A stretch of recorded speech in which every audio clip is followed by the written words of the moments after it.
guys, so tapos na ako sa third day ng aking preparation for Mount Apo.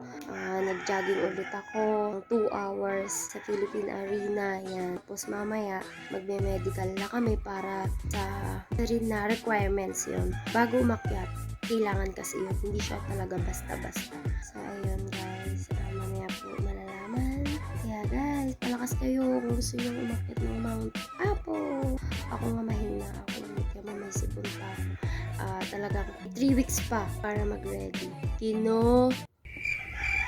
Condition ko yung sarili ko. Kain ako ng itlog, gulay, kaya mga masusustansya, gatas para sa mga buto-buto kasi parang yung mga buto-buto ko nagtutunugan.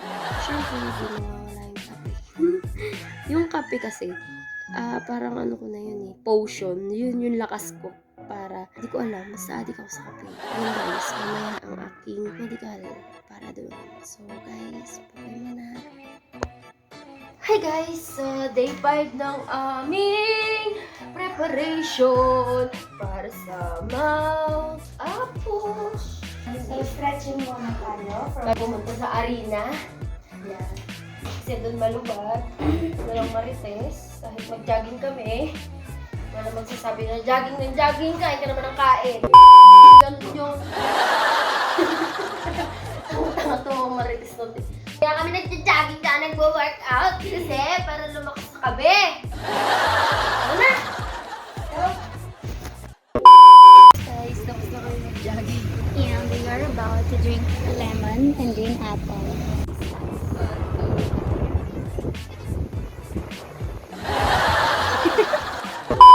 So, tapos na kaming mag-jogging. Tama kayo, pag nag-jogging kakain. Hindi kakain.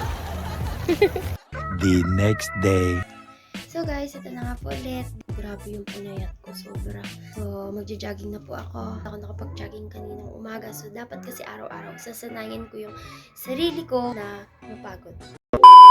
Day 5 ng aming preparation para sa Mount Apo. Malapit na. Ilang days na lang? 11, no? 11 days. 11 days na lang. Active na kami. So, tuloy ang laban. Lalakad kami. So, nagising dito ako sa Manila. Papakapagod ulit. Mag-isa na lang ako kasi wala pa sila. Amazing ko. Yung summer blast. Day 5. Preparing Mount Apo. Medyo ningal lang ako kasi nagmotor eh. Isang ikot na lang. Then, okay na. Uwi na ako. Dito sa Philippine Arena. May mga perla. Amazing. 1 million zillion jillion dillion cotillion times later. So yan guys. Ang kalat ng kwarto ko kasi ayos ko na yung aking gamit dahil bukas na yung alis namin. Hey guys, so ito na. Ayos na ako. Pack na ako dahil bukas na yung aming flight. Yan. Una muna nilagyan ko ng plastic yung aking bag. Kasi baka mamaya habang makit kami ng biglang umulan para safe lahat ng gamit. Ayan. Nilagyan ko ng plastic. Tapos saan ko ilalagay yung gamit ko. Day 1, Day 2, Day 3, Day 4. Wala pala akong Day 4. Total 3 araw lang na. And then extra clothes, pang uwi, tsaka pantulog. So ayan na. And meron tayong sleeping bag. Ayan. Tapos meron tayong mga medicine kit, alcohol, ito. Para sa pang tissue, pang munas. Then poncho. Ayan. And guys, ito yung baso ko. Ayan. Ayan. So ayan, baso ako. Para hindi ako masyadong bawal kasi sa airport yung metal. Kaya puro ganito na yung binili kong lagyanan. Ayan. Dito ko kakain. Ayan. Diba, ayos na ayos. Kaya kailangan puro plastic lang. Tapos mo, tutuloy mo lang. Ayan, matakit.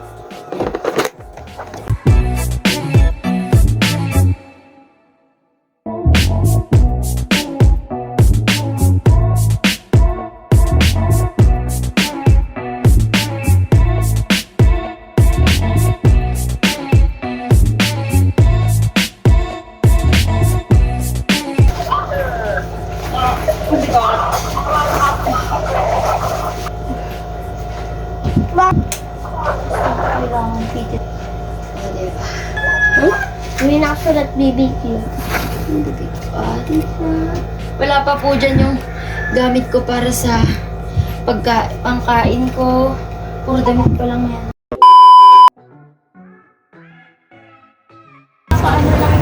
guys, so nandito na po kami sa airport. Ayan.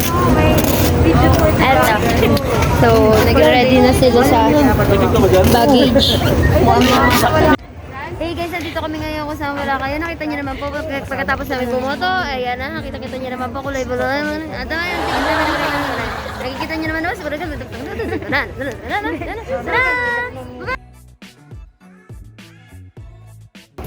Hey guys, malapit na yung aming boarding. Hi! Hi! Annyeong! May selfie daw doon. Boarding, hi! Say hi to the camera. Amazing! What? No, sir. Like that. Yeah, like that. Yeah. Yeah. Ano yun? Oh. Oh, amazing. So, ayun guys, boarding na namin. Medyo na-delay kasi kami ng flight. Yarani. Welcome to my vlog. Welcome to my vlog. Na-delay kasi kami. Ayan, kaya ngayon pa lang kami boarding. 8 na, no? Hi! Sila maleta yung dala nila, kami mga heavy gun na bag.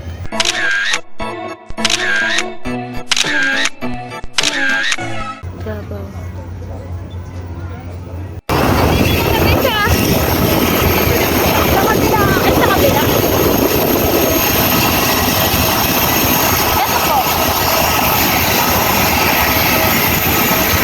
Dito! Ayan! So, sasakay na kami sa airplane!